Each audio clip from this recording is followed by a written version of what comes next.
Hey everyone, welcome, welcome, welcome. Good morning. Good morning. I hope everyone is doing well this morning. As you know, we are in stage 5 with COVID still, and so we still do not have children's ministry available. For those of you with kids, man, feel free to do what you need to do to survive, right? Like to pay attention the best that you can. I mean, if you need to go play let them play in the back of the room or whatever, that's okay. I think having family worshiping together is actually super awesome and really helpful because your kids get to see what you do in this place, you know. And so I think it's really neat, and it's a great opportunity. So feel free, whatever you need to do for for yourselves. If you feel like you need to step out, that's totally up to you. But no one's gonna be looking back and giving you bad looks or something like that. Nobody do that. But yeah, we're just in hopefully we'll see this coming to an end soon. You know, we've been saying that for a while. It ain't coming to an end, no. But we're in this place now where we're like, okay, here we go. But man, in case you didn't notice, we don't have lyrics. Our iPad is not working. This is totally appropriate for this week. I don't know if we have ice storms, we got water boil problems. We got notices. We've got all kinds of things happening this week. And for myself alone, I mean, man, my week has been insane. In case you don't know who I am, I'm Sean Seguin. I'm one of the pastors here. And Josh was not able to make it. He happened to have some tested positive for COVID, guys. I'm so sorry. It's happening.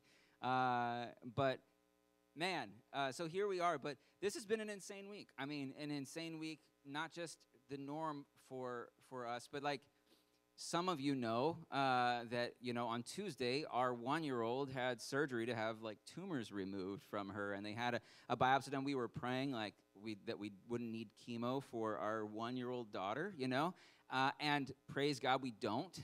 So those of you who are, like, not sure what happened, yes, we don't. Yeah, no chemo needed.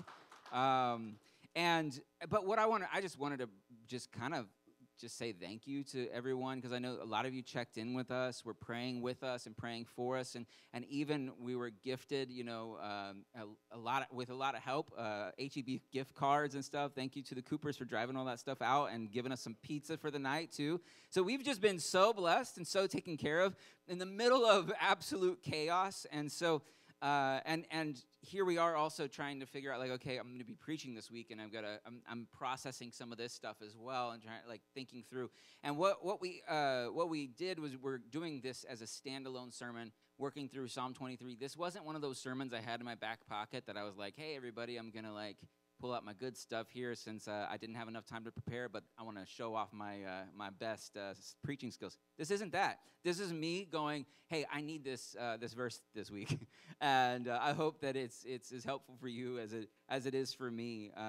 And so we're diving into this idea of trusting God, and I think really that's what we see is this attitude of trust, this leaning into God that we see from the psalmist here in Psalm 23. And so, yeah, that's the title of my sermon today, Trusting God. I want to be clear, though, that Psalms are poetry. And I think sometimes you might be able to, we find ourselves clinging on to little statements and going, this is theological, this is my doctrine. And we have to be careful about with the Psalms, because these are poetry. They're intended for David to be able to cry out of his heart whatever he's feeling in hyperbole and all kinds, extremes. And sometimes he says things that you're like, no, that's not true. That's not right. And you go like, whoa, be careful. But there's other times where maybe you look at it, and you're like, you see him talking in here. We're going to get into this a bit. You see him talking in here about, like, God's guiding me through all this stuff. And you start to ask the question, well, does that mean that God made this thing happen? And so it can be difficult, but as we look at this stuff, thank you, as we look at this and understand this is a person crying out to God. We can stop and take a step back, and we can go, okay, instead of looking to this and to just pull out orthodoxy, we look at this and we say, how can we have, like, proper orthopraxy, proper practice? How do we have a relationship with God like David had a relationship with God? I think the Psalms give us much more about that than they do about exact doctrinal statements. You know, you get that in Scripture for sure, and you can pull doctrine out of Psalms, but the point here is for us to lean in to the pain of David and to the joy of David and to the trust of David, and for us to participate with him in this orthopraxy, you know, like to do this thing well. And so I hope that as we go away today, we leave not necessarily with a whole bunch more concepts that we can fathom, but maybe that we begin to pray a little bit more like this, that maybe we begin to think, that we begin to live into this a bit more. And so today I'm going to be kind of dividing this up into three things. I like to do three. I think it's helpful, memorable. But that's not like necessarily how David intended this to be divided up. But I think it's a helpful way of kind of dividing this out. And we're going to be looking at trusting God in the good, trusting God in the bad, and trusting God in the unknown. Trusting God in the good, trusting God in the bad, and trusting God in the unknown. And I think we see David doing this throughout this verse, through his prayer and the way that he interacts with God. We're going to go ahead and jump into this, trusting God in the good. We're going to look at verses 1 through 3. Psalm 23, verses 1 through 3. The Lord is my shepherd. I have what I need. He lets me lie down in green pastures. He leads me beside quiet waters. He renews my life. He leads me along the right paths for his name's sake. David was a shepherd in the beginning part of his life. David knows what it's like to lead and care for sheep. David gets it. So David can connect deeply with this idea of a shepherd leading. For him, this is much more deeply connected than it could be for us who have not led sheep. I don't know about you. I have not had a herd of sheep that I have had to fight off, lions and bears and wolves to protect, and I have not had to go off, leave the 99 and find the one. And I have not had to deal with those things, but David had experienced these things. And so when he begins to pray this prayer, he's praying from the heart that he has of his past of caring for his sheep. And maybe you have something or someone that you have cared for deeply, and maybe you can connect in that way a little bit more. But for David, though, he's processing this thing that he's like, I have done all of these things for my sheep, and when I lead them to these green pastures, I lead them there for their good. They have no clue why I'm doing what I'm doing. They're not sitting there going, he's gonna take care of me. It's all good. Like, they're just kind of like going along, and every now and then when they start to stray, kind of getting poked, and getting pushed back in line, and like, okay, I'm gonna go along with it, But David is going, as a person who was a shepherd, I can look at God as my shepherd, but as a sheep who understands that he has my good in mind. And so David is sitting there going, man, this green grass, these pastures, this is for him. He's able to take it and be truly thankful. As he thinks about all the good things in his life, David can see the hand of God, not his own ability that led him there. David isn't looking at his becoming king as his own doing or something that happened because of his own strength. When he fought Goliath, he saw it as God's victory, not his. In fact, in the most luxurious and comfortable places, David can only see himself arriving there by God's loving leadership, down the right paths, and the moments of rescue that God offered. And keep in mind that David was an extremely successful king, very, very rich, won many battles, defeated many enemies, made the kingdom rich, unified two kingdoms, made them, they came together under his rule. We're talking about ultimate success, and he's in the greenest pastures you can imagine, comfort and luxury that you can't even fathom. And he's looking and he's going, this pasture is not a pasture of my own. This is a pasture that God led me to. This kingdom that I'm running is not my own, but it is the green grass. It is that calm water that God has given me. And I think it's just so beautiful that he's able to see all of his success as something that God has led him to. And who does this, right? Like, I don't do this well. We don't do this well. Oftentimes, we can look at our own successes when we finally, I don't know, buy our first home. You're like, I did it, and you feel really proud of yourself. And there's nothing wrong with it. Like, it's okay. We can be proud that we bought our first home, whatever. Or I got that job, or I finally, made it to the top of the totem pole, whatever. We can look at these things, and it can be very easy for us to then feel that sense of pride because we have accomplished something. And David is sitting at the top of the totem pole of the entire nation, and he's saying, this is not because of me, this is because of God. This is because this is a man who has trusted in God all along. And so even in the good times, trusting in God, what that looks like for him is saying, this wasn't me, this was God.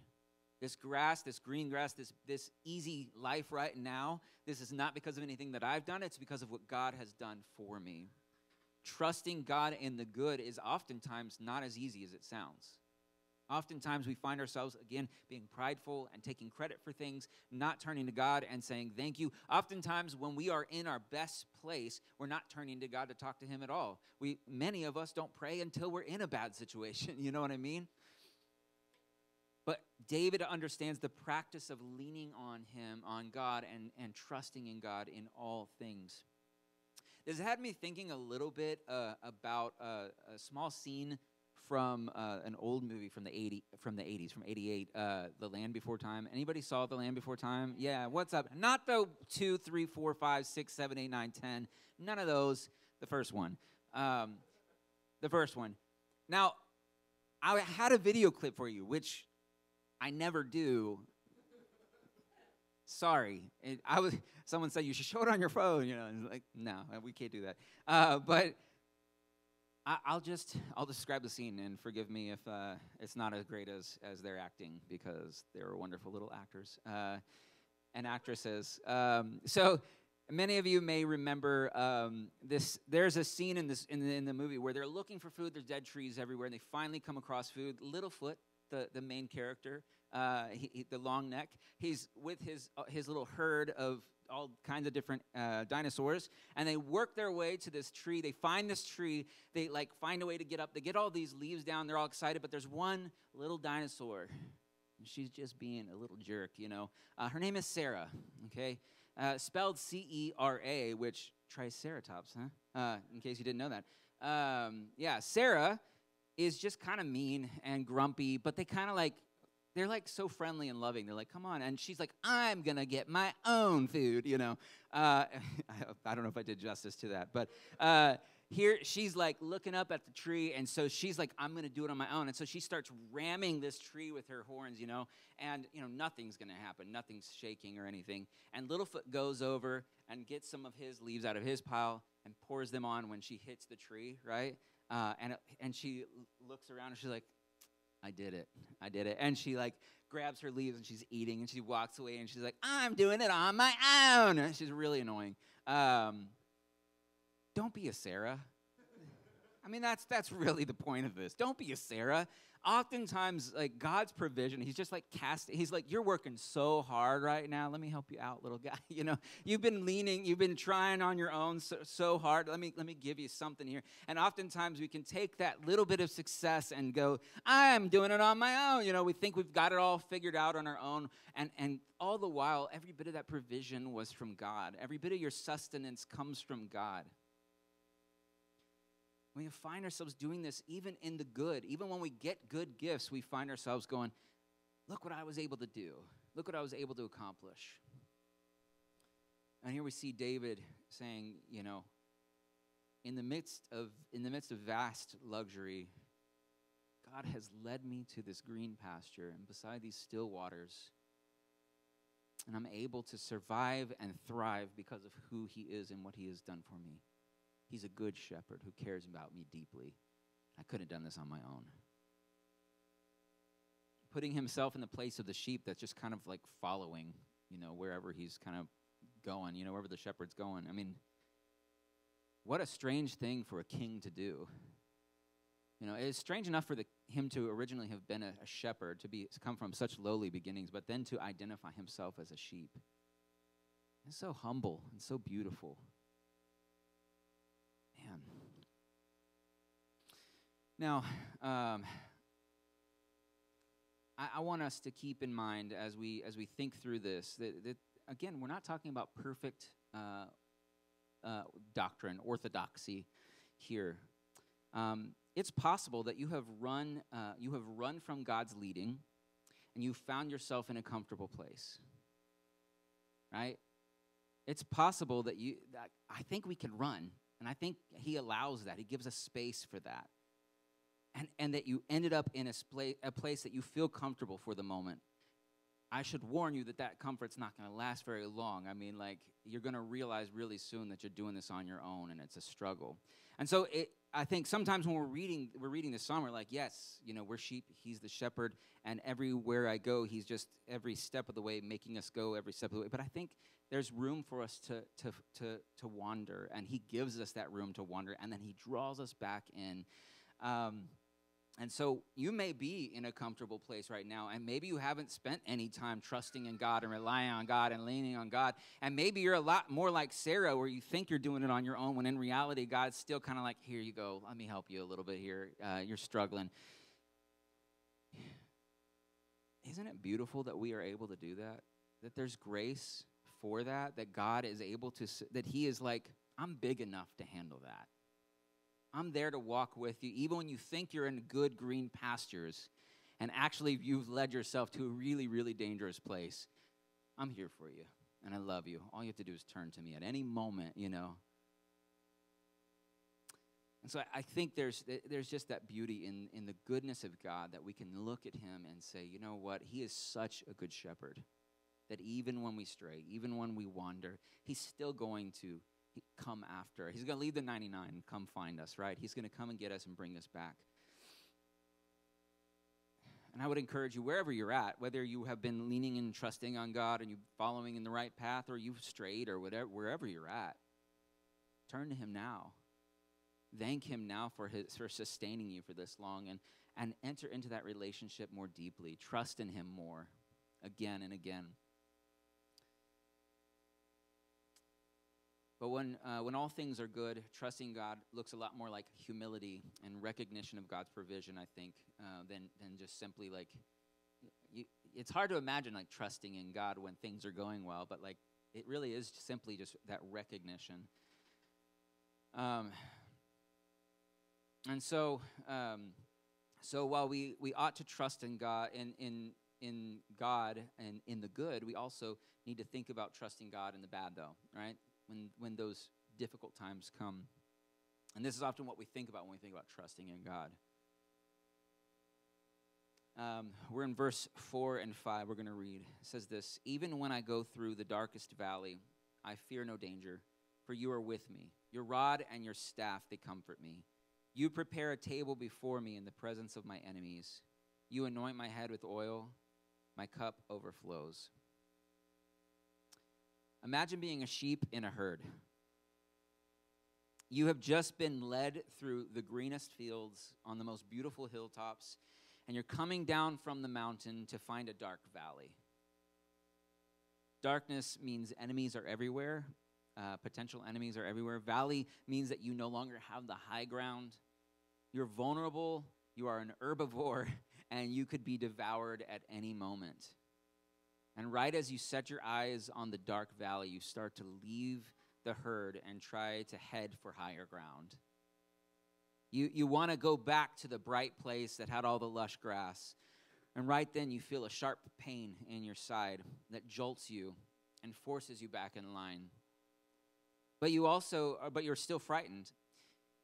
And a few moments later, you try to run for it again. You feel the tug of a large hook pulling you back.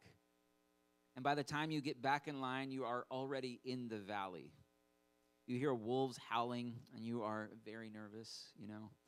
Your shepherd stops right in the middle of the valley, as if you're going to be able to eat with this fear in your heart. Like, how are you going to stop here and graze?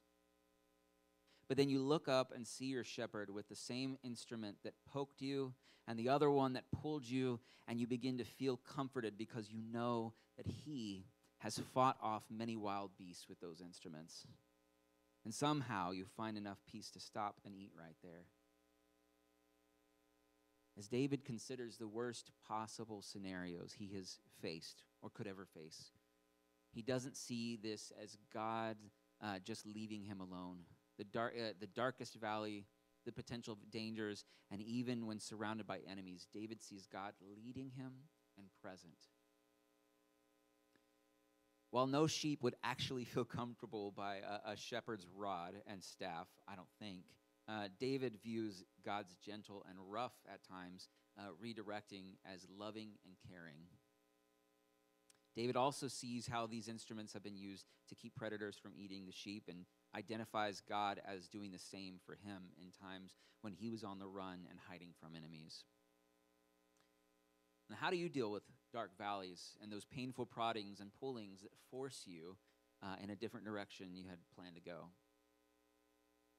When you find yourself people-pleasing because deep down inside you fear the dark valley of loneliness. When you find yourself cheating a little on your taxes because you fear the valley of financial instability or simply losing some comfort you hoped to keep or obtain.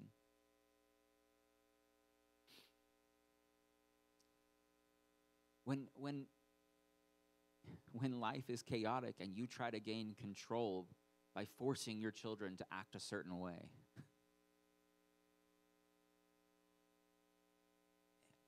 You know, those dark, chaotic valleys, they're hard. They're difficult. We go through difficult things all the time. But God is present in those places, in the chaos, in the darkness, in the insecurity, in the fear that we have. He is present. When you're in those dark valleys, take time to find the food that God may be inviting you to eat.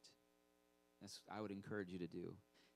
Maybe something as simple as teaching you to let go of control and give it to God, or to see the simple things in life, simply having your basic needs met as blessings from God, or maybe to recognize the presence of your shepherd in the midst of your deepest fears. I want to be careful. Again, I don't believe God is always responsible for leading you into these dark valleys. I think sometimes we run, right? Sometimes we jet and we try to do things our own way. But while sometimes God knows you need to go through these valleys to get to greener pastures, sometimes dark valleys are a natural consequence of running, doing your own thing. And we put ourselves in those dangerous situations. But oftentimes, life is just chaotic. There's a reality that life is chaos oftentimes. Things don't go as planned. 1-year-olds have tumors. These things happen. Horrific and unjust things happen in this world. Many good and even faithful believers have lost loved ones to natural disasters and diseases. And I'm not going to sit here and say that my baby, she was born with cancer originally, is still dealing with, and who's still dealing with these follow-up surgeries to remove these tumors, that all this is the work of God in her life making these things happen. I don't think that that's what's happening. I don't think this valley that my daughter is experiencing is God going, here's your tumors, and here's... I think life is chaotic because sin entered this world, obviously. Sin exists in this world and broke it apart at the very fabric of what it is. And so we're going to go through chaotic times. And sometimes it's not, God is not doing something just to scare you. Sometimes God is like, look, I'm present with you in the midst of this darkness. So much so that we have a shepherd that faced the darkest moment that every human faces, which is death. We have a shepherd who was willing to enter into the darkest brokenness of this world and say, I am present even in death. How beautiful is it that we have a shepherd that loves us so deeply? No, he's not going to rescue us from every valley in this life. It's not always going to happen. Sometimes bad things happen to good people. And yet Christ promises his presence in the midst of those things. And on the other side of this world, there is justice to come. We talked about that last week. We can rest assured that God's not going to leave the injustices as injustices, but he's going to make all things right in the end. He's going to redeem all things. But in this present world with sin and brokenness, he promises to be present. He enters the brokenness. He becomes flesh, a breakable thing, and even gives his body to be broken for us so that we can partake in his death.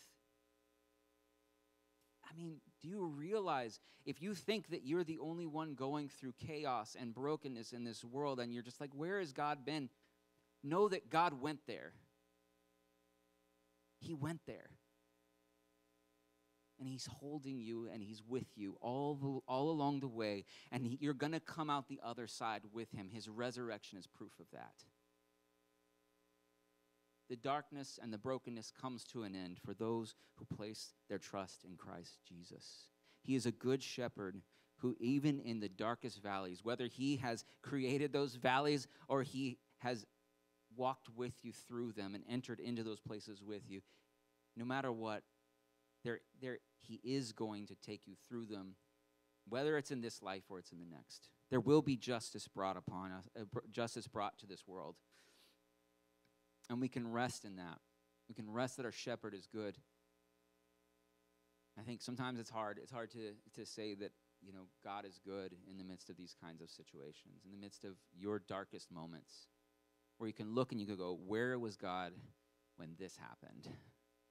Where was God when I was 4 years old? No one was watching out for me,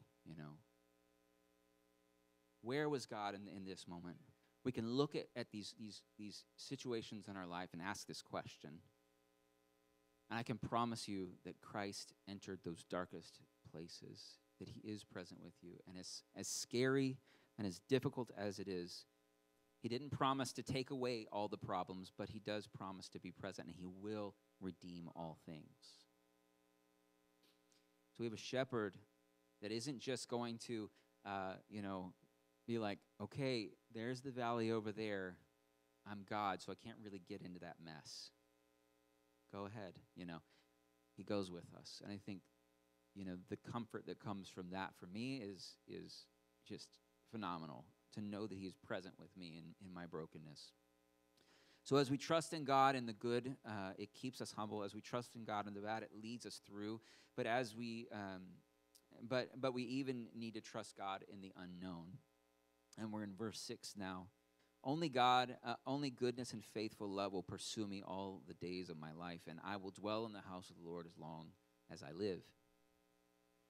I love David's confidence about the future. I mean, he's like, it's going to be awesome, He views the faithful love and goodness of God as pursuing and chasing him down for the rest of his life. The future is something unknown, though. David doesn't know what the future is going to look like. He doesn't know if he's going to be murdered by one of his enemies. He doesn't know if he doesn't have any clue if his kingdom's going to go into ruin because of a famine that hits. He doesn't know what's next. And yet he can look at God and say, goodness and faithful love will pursue me, and he can say, I will dwell in the house of the Lord forever. This is the kind of trust that he has about what is to come. And so I think we could look at it and be like, well, he's just super confident that God's just going to make everything A-okay and be perfect, and we're never going to have no more valleys. And that's not what David's doing. It's not what David's doing. He knows that God is going to be present in the midst of all things, and I think that brings him rest. That brings him comfort. David has recognized God as the one who provided, who's trusted, and he's trusted in God when times were hard and have seen things turn out well, and he can trust that God will continue to do what he has always done. Somehow, whether he is sitting on the throne or hiding in a cave, David sees himself as firmly planted in the house of the Lord. This isn't a physical structure, you know. Yes, he loves the temple or the tabernacle. The temple hadn't been built yet. He loves the tabernacle, loves to be in God's presence. But he's talking about somehow being in the presence of God every step of the way, no matter where he's at, that he's present in God, there with God. Whether David is in the valley or on the mountain, he sees himself as surrounded by God's presence. There's something and it's so beautiful about this, that David sees himself. He's like, I don't care, you know, what's coming, if I'm going to be hiding in a cave again or whatever. I'm happy to be with God. There's something beautiful about this, and actually reminds me of the movie The Greatest Showman. Has anybody seen that movie? That's you've got Wolverine in it. I'm just kidding. Hugh Jackman. You got Hugh Jackman, and I forget his wife's name is Charity. He's playing P.T. Barnum, and Phineas is his name as a character. But his wife comes up with a lot of means, she's rich, and he grows up with nothing. He ends up like saying, I'm going to have something amazing. He's got huge dreams. For Phineas, it's all about like one day life's going to be incredible, and I'm going to make the world know who I am, and I'm going to be richer than anybody could ever imagine. For him, that's what his dream is. But for Charity, it's different. For Charity, it's about him. It's about being with him. And there's that song, A Million Dreams, and he's going on and on about all these things he's going to create and how wonderful it's going to be. And she responds in her part of the song. She says, however big, however small, let me be part of it all. Share your dreams with me.